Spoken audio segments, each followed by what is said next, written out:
गुरु प्यारी सात संगत जी, आप सभी को प्यार भरी राधा स्वामी जी। सात संगत जी, आज हम आपको जो साखी सुना रहे हैं, यह एक ऐसे सत्संगी पति पत्नी की सच्ची साखी है। उनके 3 बेटे थे। एक बार वह ब्यास जा रहे थे तो घर से स्टेशन जाते हुए रास्ते में ही उनका एक्सीडेंट हो गया। उन्होंने अपने बच्चों को फ़ोन किया और कहा, बेटा हमारा एक्सीडेंट हो गया है। मुझे तो ज़्यादा चोट नहीं आई, पर तुम्हारी माँ की हालत बहुत गंभीर है। अस्पताल में जमा करवाने के लिए कुछ पैसों की ज़रूरत है। 65 साल के मास्टर जी ने अपने बड़े बेटे को फ़ोन करके कहा, जो बेंगलोर में रहता था। बड़ा बेटा बोला, पापा मैं आजकल बहुत बिज़ी हूँ, मेरा वहाँ आना तो बहुत मुश्किल है। मुझे विदेश में नौकरी मिल गई है, मैं विदेश जाने की तैयारी कर रहा हूँ। आपका और माँ का भी तो यही सपना था कि मैं विदेश जाऊँ, इसीलिए अब मेरे हाथ काफ़ी तंग चल रहा है। आप पैसों का इंतज़ाम कहीं और से कर लीजिए, मैं बाद में आपको पैसे दे दूँगा। बड़े बेटे इंजीनियर ने उन्हें यह जवाब दिया। सासंगत जी, फिर उन्होंने अपने दूसरे डॉक्टर बेटे को फ़ोन किया तो उसने भी वहाँ पर आने से मना कर दिया। उसे अपने साले की शादी में ससुराल जाना था। सासंगत जी, उसने इतना ज़रूर कहा कि पापा आप पैसों की चिंता मत करना, मैं भिजवा दूँगा। यह बात और है कि उसने आज तक कभी भी पैसे नहीं भिजवाए। उन्होंने मायूस होकर फ़ोन रख दिया।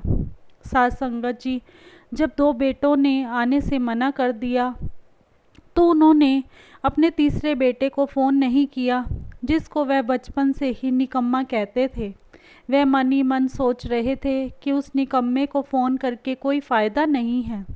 जब मेरे दोनों लायक बेटों ने अपनी माँ के लिए कुछ नहीं कर सके तो वह निकम्मा क्या कर लेगा।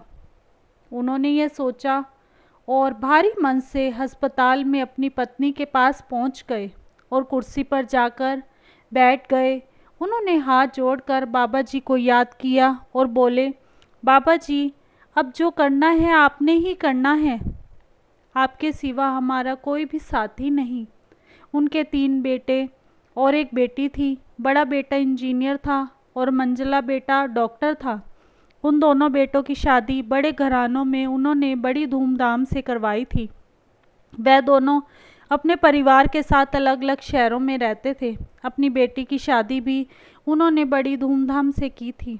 उनका छोटा बेटा पढ़ाई में ध्यान नहीं देता था। 10वीं कक्षा के बाद उसने अपनी पढ़ाई छोड़ दी थी। वह घर में ही थोड़ा बहुत काम करता था। माँ को कहता था, मुझे नौकरी नहीं करनी है, मुझे तो बस अपने माता पिता की सेवा करनी है। पर मास्टर जी उसे छोटे बेटे से बहुत नाराज़ रहते थे। उन्होंने अपने उस छोटे बेटे का नाम निकम्मा रख दिया था। दोनों बड़े भाई पिता की आज्ञाकारी बेटे थे। वह गलत बात पर उनसे भी बहस कर बैठता था, इसलिए मास्टर जी उसे ज़्यादा पसंद नहीं करते थे। जब मास्टर जी रिटायर हुए तो उनके पास जमा बचत बिल्कुल भी नहीं थी। उन्होंने सारी बचत अपने दोनों बच्चों को उच्च शिक्षा दिलाने में और अपनी बेटी की शादी करने में खर्च कर दी थी। शहर में एक छोटा सा घर और गांव में थोड़ी सी ज़मीन थी। घर का खर्च उनकी पेंशन से चलता था। मास्टर जी को जब लगा कि उनका छोटा बेटा अब सुधरने वाला नहीं है, उन्होंने उसके हिस्से की ज़मीन उसे देकर गांव में रहने के लिए भेज दिया। वह जाना तो नहीं चाहता था, पर पिता के बार बार कहने पर वह गांव चला गया। वहीं गांव में छोटी सी झोपड़ी बनाकर रहने लगा। मास्टर जी सबके आगे अपने दोनों होनहार बेटों की बड़ाई करते हुए थकते नहीं थे। उनका सीना गर्व से चौड़ा हो जाता था। सात संगत जी, पर वह निकम्मे बेटे का तो कभी नाम भी नहीं लेते थे। 2 दिन पहले दोनों पति पत्नी का एक्सीडेंट हो गया था। वे अपनी पत्नी के साथ सरकारी अस्पताल में भर्ती थे। डॉक्टरों ने उनकी पत्नी का ऑपरेशन करने को कहा था। पापा की आवाज़ सुनकर मास्टर जी की त्रिंदा टूटी तो उन्होंने देखा सामने वही निकम्मा खड़ा था। उन्होंने गुस्से से मुंह फेर लिया। उसने अपने पापा के पैर छुए और रोते हुए बोला, पापा जी, आपने मुझे क्यों नहीं बताया कि माँ को चोट लग गई है? पर मैंने भी आप लोगों पर अपने जासूस छोड़ रखे हैं जो आपकी हर खबर मुझे देते रहते हैं। जब मुझे माँ के बारे में पता चला तो मैं यहाँ पर भाग आया।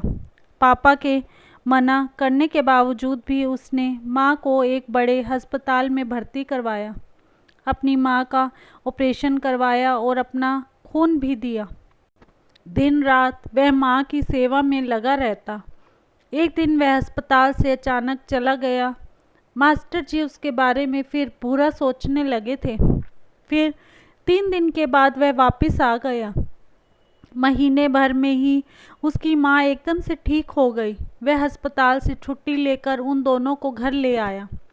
पापा के पूछने पर उसने बताया सरकारी अस्पताल था, वहाँ पर पैसे नहीं लगते। घर में खाना बनाने के लिए पहले से ही नौकरानी थी। वह उन दोनों को छोड़कर गांव वापस चला गया। धीरे धीरे सब कुछ ठीक हो गया। एक दिन यूं ही बैठे बैठे उसकी माँ और पापा के मन में आया कि उस निकम्मे की खबर तो ले ली जाए। वह दोनों जब गांव पहुँचे तो झोपड़ी में ताला लगा देखकर वह दोनों चौंक गए। खेत में काम कर रहे आदमी से जब उन्होंने पूछा तो उन्होंने कहा, यह खेत अब मेरे हैं। यह सुनकर उन दोनों को बहुत हैरानी हुई। उस आदमी ने बताया कि उसकी माँ का एक्सीडेंट हो गया था। उनकी तबीयत बहुत ज़्यादा खराब हो गई थी। उनके पास पैसे नहीं थे तो उसने अपने खेत मुझे बेच दिए। अब वह काम की तलाश में शहर चला गया है। बस यह झोपड़ी उसके पास रह गई है। यह रही उस झोपड़ी की चाबी। उस आदमी ने उन्हें चाबी दे दी। वह झोपड़ी में दाखिल हुए तो वहाँ पर बाबा जी की फ़ोटो लगी हुई थी। उन्होंने फ़ोटो को माथा टेका और बोले, बाबा जी, जिस बेटे को हम हमेशा निकम्मा कहते थे उसी बेटे ने ही आज दुख में हमारा साथ दिया। उन दोनों ने तो दोबारा पूछा भी नहीं कि माँ कैसी है। सास संगत जी, जिसे पढ़ा लिखा कर डॉक्टर बनाया, दुख में वह भी नहीं आया। झोपड़ी में स्टूल पर एक लिफाफा पड़ा था। उसमें अस्पताल का 9 लाख का बिल था। उन्होंने अपनी पत्नी से कहा, तुम्हारा बेटा निकम्मा तो था ही, वह झूठा भी है।